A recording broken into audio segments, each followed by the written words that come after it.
नमस्कार, आप देख रहे हैं सिटी वेब न्यूज। मैं प्रीति चंद्रा एक बार फिर हाजिर हूँ सहारनपुर बुलेटिन की बड़ी खबरों के साथ। तो चलिए शुरुआत करते हैं आज की पहली बड़ी खबर से। रामपुर मनिहारन सीएचसी टीकाकरण केंद्र पर लोगों की भीड़ उमड़ पड़ी। वैक्सीन का सुरक्षा कवच पहनने की होड़ में लोग कोरोना संक्रमण से बचाव की एहतियातों को ही भुला बैठे।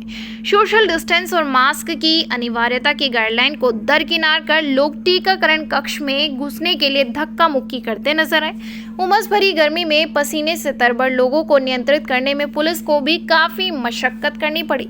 आपको बता दें कि टीकाकरण कराने को सामुदायिक स्वास्थ्य केंद्र पर सुबह 9 बजे से ही भीड़ का उमड़ना शुरू हो गया था। टीका लगवाने की होड़ में लोगों ने सोशल डिस्टेंस की जमकर धज्जियां भी उड़ाई। भीड़ के अनियंत्रित होने पर चिकित्सा अधीक्षक को पुलिस तक बुलानी पड़ गई। लोगों के हुजूम के चलते टीकाकरण केंद्र पर दिन भर पुलिसकर्मियों की तैनाती रही। स्थिति ये रही कि गेट पर पुलिसकर्मी तैनात होने के बाद भी लोग कक्ष में प्रवेश करने के लिए धक्का मुक्की करते नजर आए, जिन्हें नियंत्रित करने में पुलिस को काफी पसीना बहाना पड़ा। घोर लापरवाही, स्कूल का ताला बंद, सड़कों पर धूप में तपते रहे बच्चे। करीब 1.5 वर्ष से कोरोना वायरस के चलते स्कूल के बंद रहने से जहां पहले ही विद्यार्थी शिक्षा से वंचित चल रहे हैं, तो वहीं ननोता क्षेत्र के गांव काशीपुर में स्कूल स्टाफ की लापरवाही के चलते काशीपुर स्थित प्राथमिक विद्यालय के बच्चे स्कूल गेट बंद रहने के चलते करीब 1 घंटे तक सड़क पर ही खड़े रहे। तो वहीं इस संबंध में बीएसए ने मामले की जांच कर कार्रवाई किए जाने की बात कही है। बता दें कि ग्रामीणों के अनुसार सोमवार को करीब 7:50 पर बच्चे जब स्कूल के गेट पर पहुंचे तो गेट का ताला लगा दिखाई पड़ा। इसके बाद देखते ही देखते 8 बज के काफ़ी संख्या में छात्र छात्रा स्कूल के बाहर पहुंचे, लेकिन तब तक भी गेट नहीं खुला। जब इस संबंध में बेसिक शिक्षा अधिकारी अमरीश कुमार को बताया गया और मामला उनके संज्ञान में आया और उन्होंने वीडियो भी देखा कि बच्चे बाहर खड़े और स्कूल पर ताला लगा हुआ है। उन्होंने पूरे मामले में जांच कराकर आरोपी पाए जाने वाले के विरुद्ध कार्रवाई अमल में लाने की बात कही। चिल्काना हत्याकांड में हुआ बड़ा खुलासा, मृतक का भाई और उसकी पत्नी ही निकले हत्यारे। पत्नी ने ही अपने पति के भाई के साथ मिलकर जमीन जायदाद के लालच में कर दी थी अपने पति की हत्या। थाना चिल्काना में बीते 2 दिन पहले एक व्यक्ति की संदिग्ध हालत में हत्या हुई थी, जिस संबंध में आज सहारनपुर पुलिस ने त्वरित कार्रवाई करते हुए बड़ा खुलासा किया। चिल्काना हत्याकांड का खुलासा करते देखिए क्या बोले वरिष्ठ पुलिस अधीक्षक डॉक्टर एस चिन्नप्पा, सुनिए। इसी माह 4 तारीख को थाना चिल्काना के अंतर्गत एक सूचना मिली थी कि एक व्यक्ति का जो हत्या हुई है, उस संबंध में थाना चिल्काना द्वारा मौके पर पहुंचकर वहां पंचायतनामा और डेड बॉडी को पोस्टमार्टम के लिए भेजा गया था और पोस्टमार्टम में इस व्यक्ति का गला घोटने से हत्या होने की बात आई थी। तो इसमें इन्होंने लगातार काम करके आज इस घटना का खुलासा कर दिया है। इसमें मृतक का पत्नी और मृतक का भाई का गिरफ्तारी हुई है और ये बात आई है कि मृतक अभी जो 3 बिस्सा ज़मीन खरीदा था और इसके भाई ने उसी ज़मीन को हड़पने के लिए उनके पत्नी के साथ साजिश करके इन्होंने दोनों मिलके इसका गला दबा के हत्या कर दी गई थी।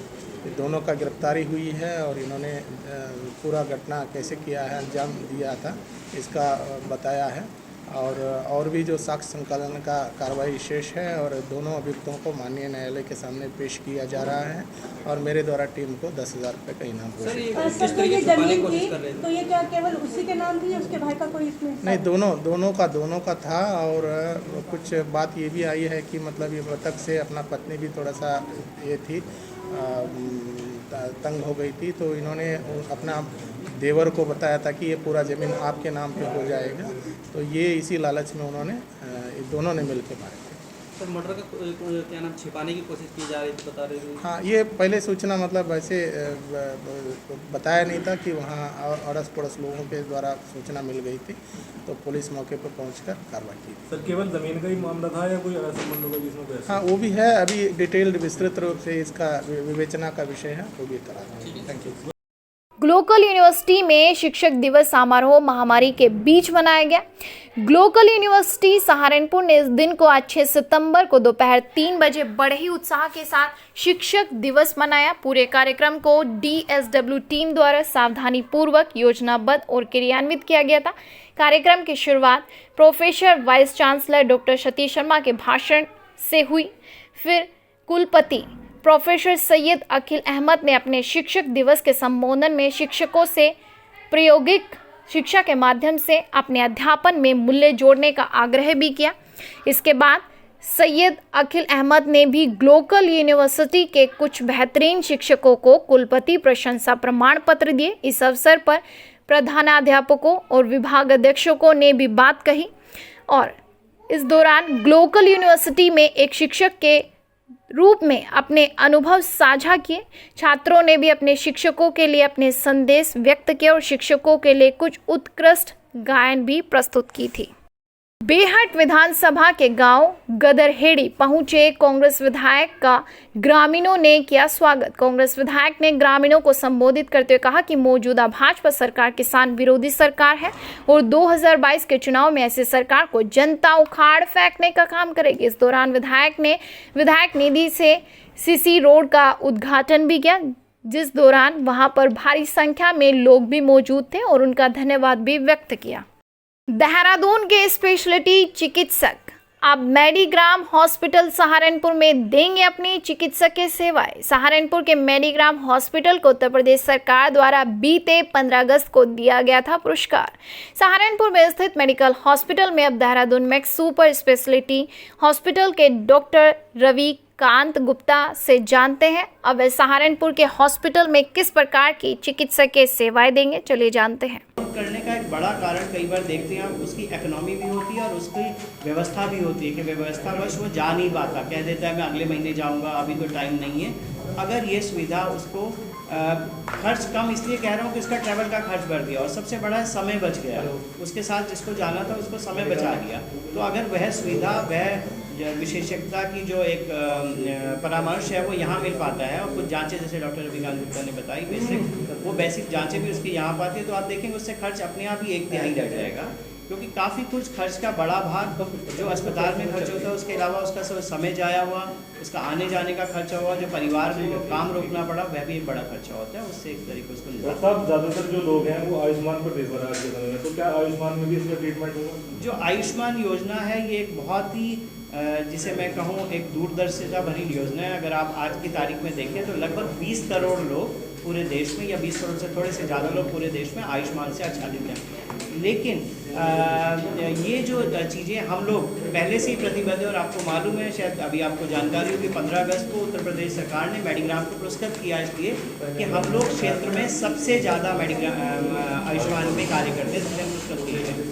तो इस अभी जो OPD की फैसिलिटीज़ होती हैं वो आयुष्मान से कवर नहीं होती हैं और जो इंडोर की फैसिलिटी होती है वो कवर होती हैं। तो अगर कोई पेशेंट भर्ती होता है हॉस्पिटल के अंदर रहता है तो ये वो आयुष्मान में होगा, लेकिन कई सारी ऐसी सुविधाएं जो मैंने अभी आपको बताया था कि वो आयुष्मान की लिस्ट में प्राइवेट सेक्टर को अलाउड नहीं है।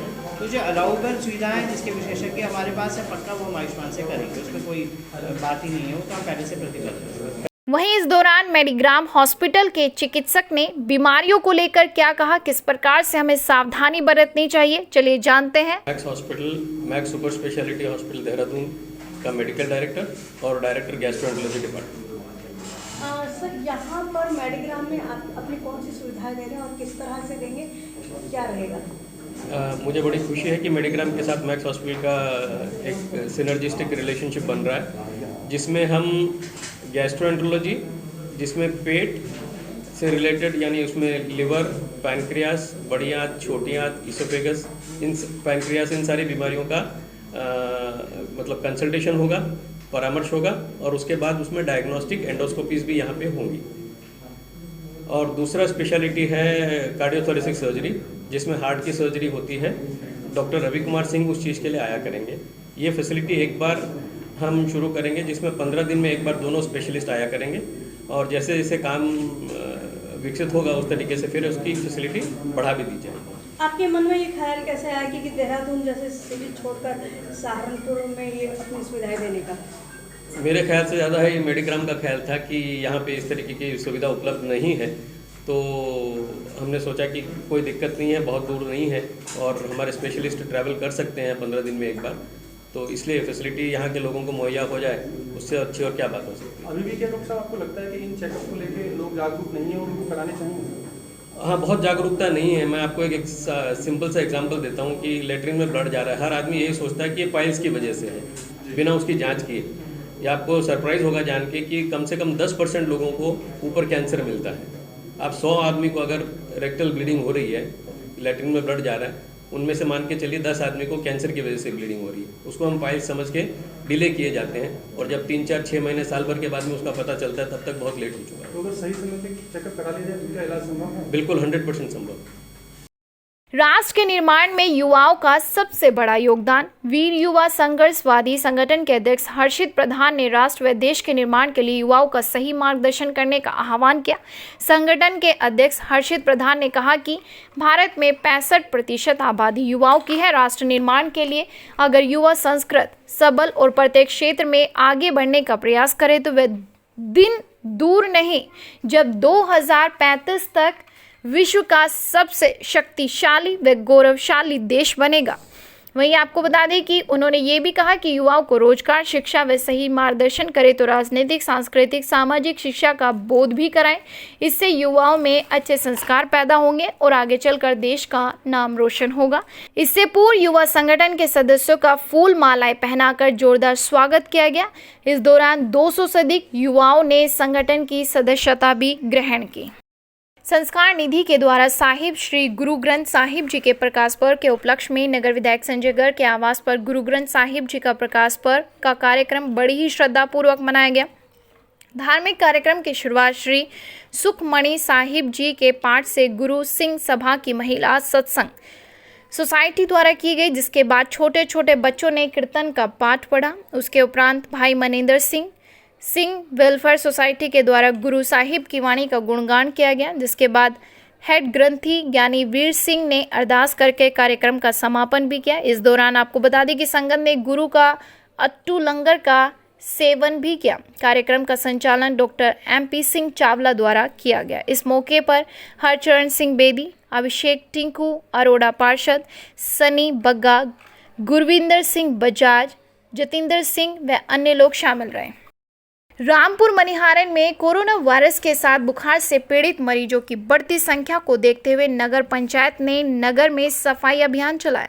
जहां एक और प्रदेश में अभी तक कोरोना जैसी घातक बीमारी ने लोगों का जीना मुहाल कर रखा है, वहीं दूसरी ओर कहर बनकर टूट रहे रहस्यमय बुखार ने भी लोगों की चिंताएं बढ़ा दी हैं। सरकार ने बीमारी से निपटने के लिए आवश्यक दिशा निर्देश भी अधीनस्थ अधिकारियों को दिए हैं। इसके चलते नगर पंचायत ने नगर में कीटनाशक दवा का छिड़काव किया। उसके साथ साथ ही फॉगिंग करानी भी शुरू कर दी। सोमवार को नगर पंचायत के सफाई निरीक्षक के निर्देशन में सफाई कर्मियों ने गली मोहल्लों में कीटनाशक दवा का छिड़काव किया, उसके साथ फॉगिंग भी कराई। नगर पंचायत अधिशासी अधिकारी रामचंद्र मौर्य ने सभी नगरवासियों से सफाई अभियान में सहयोग करने की अपील की है। आज का बुलेटिन आपको कैसा लगा, अपने विचार हमारे कमेंट बॉक्स में जरूर दीजिएगा। हर लेटेस्ट अपडेट पाने के लिए हमारे चैनल को अभी सब्सक्राइब करें।